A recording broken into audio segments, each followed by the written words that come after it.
Talks are ongoing to free the kidnapped 42 people, who include 27 schoolboys. Journalist and political analyst Omoyele Sowore is a Nigerian human rights activist, pro-democracy campaigner and founder of an online news agency, Sahara Reporters. He's kept a close eye on the frequent kidnappings and related security issues in Nigeria. He spoke to SABC News on the variety of issues that surround the recent spate of kidnappings in northwestern Nigeria. The variety of armed groups in northern Nigeria, also in southern Nigeria, everywhere in Nigeria, but they have been more prominent in northwestern and northeastern part of Nigeria. And now what is interesting is that they're declaring affiliation with Boko Haram.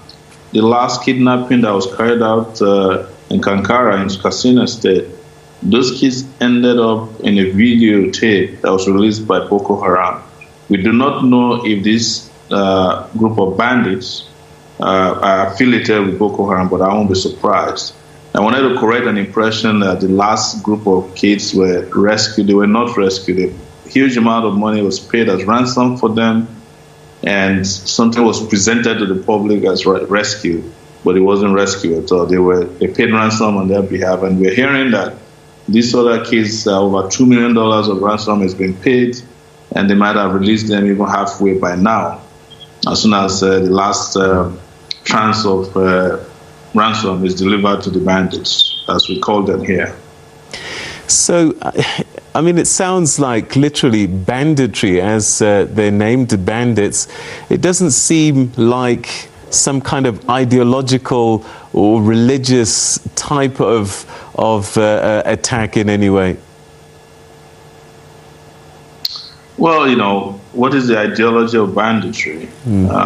It's something you can't tell except you understand who the bandits are working for. In some cases, we've heard stories that they're working for politicians. In fact, this new set of bandits met with the secretary to the state government of Niger State yesterday, and they looked so comfortable around themselves. They went to their camp with a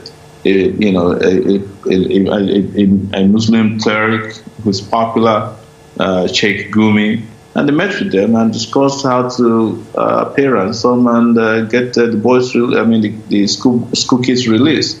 So I don't think they need an ideology. They just keep doing what they're doing because Nigeria is failing as a nation.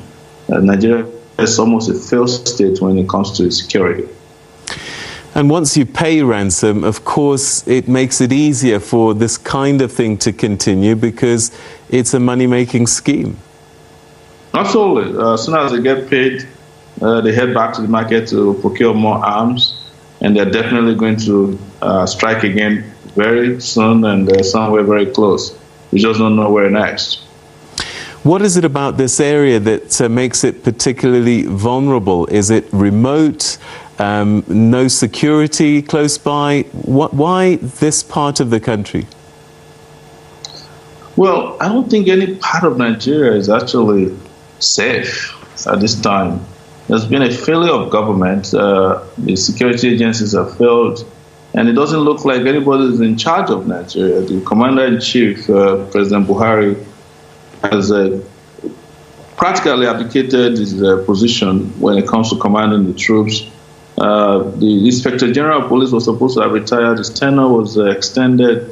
It took a lot of pressure to even retire the former service chiefs in the armed forces, who were eventually bribed with ambassadorial position. I don't know why, but nothing seems to be working here. That's the sad part. This place is falling apart. I mean, Nigeria, and nobody seems to be in charge. President Buhari is completely and absolutely, I can tell you that categorically, incompetent and incapable of running Nigeria. And the result is what you are saying. So maybe where you head from next is the southern part of the country. You never know, because everywhere seems to be falling apart in terms of security, physical security. He's a former soldier. I mean, when it comes to perhaps running other parts of government, one would have expected that security might be something that comes naturally to President Buhari. Well, if you look at what brought Nigeria to where it is now in the last 60 years, Nigeria was ruined by soldiers and further ruined by former soldiers. Since the advent of democracy some 20 years ago, 2 former soldiers have been president in Nigeria, President Olusegun Obasanjo and now Buhari. Combined, those 2 guys would have spent, I must have spent close to 16 years, because 8 years each, if Buhari is allowed to complete this disastrous tenure. They've come back to do what they know how to do, just ruin our spaces, our civil spaces. Tell me about the role that these porous borders are playing between Nigeria and Niger. My understanding is that there's a lot of movement by these bandits backwards and forwards. That's correct, but it's not the only reason why bandits are all over Nigeria. A lot of the bandits are also locals, people who exist in these communities who have been empowered, in some cases by politicians during election. They buy them weapons to suppress their opponents, steal election votes. And when they're done with them, they just abandon them with the weapons and they do whatever they want with it. They form these groups, they kidnap people, they extort money from farmers, and then they engage in sometimes even cattle rustling. Cattle rustling means they steal cows and cattle from those who come from Niger. So sometimes even those who are coming across the border become victims of these local warlords that we refer to as bandits. I don't think it's a border issue. I think it's a leadership issue. When we talk about locals, I mean, it sounds as if a lot of these bandits perhaps are known and can be recognized by local populations. Oh, absolutely. Not only are they known, they are invited and fitted by the government from time to time. They invite them over, they hold meetings with them, they pay them money, they visit them in their camps, and they take photographs, they do photo ops. They come back and the militants or the bandits, these local warlords just continue to do what they are well known. We know their names, we know their location, we know their phone numbers. As journalists, we know them. And the government definitely knows them. Security agencies know them. In fact, sometimes the security agencies visit them or take people to visit them when there's need for discussions over ransom. So the Nigerian security is also complicit in keeping things as they are in this terrible shape. That's the reason why we keep talking about leadership and not some distractions about border or the tendency to be criminal. But there's also been an argument that President Buhari, being a very sectional leader who is widely known as tribalist, a bigot and a nepotist, has encouraged some of these guys to just ride roughshod because they are his brothers or sisters. I mean, I'm listening to you relate this story and my jaw is dropping because for a head of state to know that his officials in the security services and leading administrators are openly welcoming these bandits to the table, as it were, and life goes on. It's incredible to believe. It might sound incredible, but it's the truth. You can just Google search images on bandits and Nigerian officials, governors in Katsina State, in Zamfara State. In fact, in Zamfara State, where a lot of kidnappings has been going on, they even have a budget line item for them this year. I think it's about 200 million naira, which is equivalent of $500,000. It's in their budget. And I don't think the school where these kids were kidnapped from, if you see the images, you'll be shocked. You can't call them schools. They look like pens, They look like pigsties. And then they allocate funds to the militants or the bandits. In fact, in one instance, they gave vans to some of these militants and they killed an army general in one of the brand new vans that was just given to them by the state governor in Zamfara State. This is public knowledge here. Are the people powerless? I mean, these people are voted in to their positions, or is there another way that they end up leading these states? people are not powerless, but they're overwhelmed.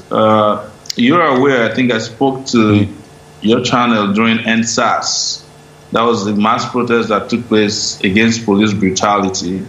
And you saw what the Nigerian government did. They went to peaceful protesters and opened fire on them on October 20th, 2020, and killed several persons and took their bodies away. Some families still can't find their bodies and denied it the next day.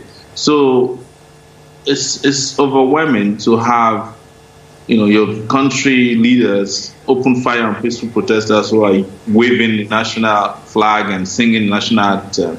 But I think a lot of people are reorganizing, and I think in a few days or weeks, if not months, there's going to be more mass uprising against this kind of clueless, incompetent, and leadership that has been operating with impunity in Nigeria.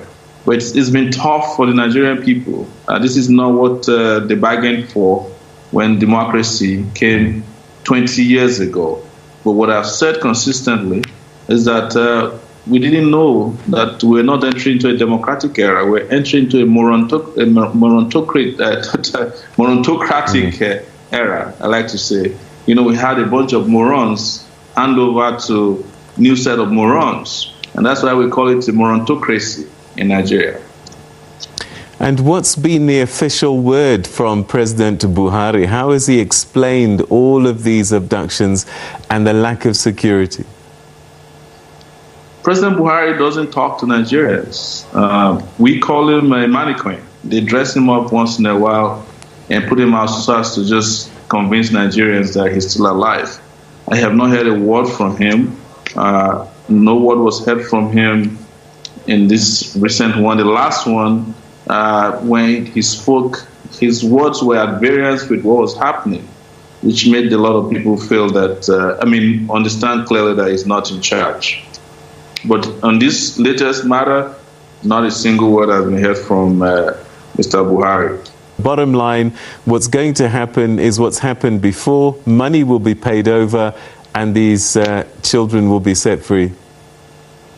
Man, it's a very lucrative business. Kidnapping in Nigeria is very lucrative.